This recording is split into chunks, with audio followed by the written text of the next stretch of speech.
এই যে পরিমণি কি সুন্দর করে অপু বিশ্বাসের ছেলে জয়কে জন্মদিনে উইশ করলো।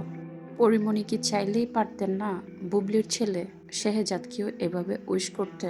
তিনি উইশ তো করা দূর, তিনি বরং বুবলির ছেলের জন্মদিনকে বিতর্কিত করার জন্য এমন একটি মন্তব্য করেছিলেন যা কিনা বুবলি এবং অনেকের মনেই কষ্ট দিয়েছে।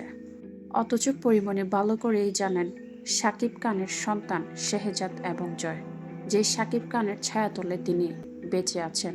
শাকিব খান যে পরিমণিকে নিজের ব্যবসা প্রতিষ্ঠানে অংশীদারিত্ব করেছেন, সে শাকিব খানের এক ছেলেকে নিয়ে তুচ্ছ তাচ্ছিল্য এবং অন্য ছেলেকে ভালোবাসা দেখানোটা কতটা যৌক্তিক বলে মনে করেন আপনারা?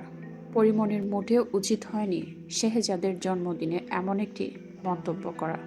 অন্যদিকে পরিমণি অপু বিশ্বাসের ছেলে জয়কে জন্মদিনের শুভেচ্ছা জানিয়ে যেমন বুবলি এবং তার ছেলেকে ছোট করেছেন, এসবের সাথে সাথে অনেকে বুঝতে পেরেছেন পরিমণি আসলে বুবলি এবং তার ছেলেকে অপমান করেছে অন্য কাউকে খুশি করার জন্য।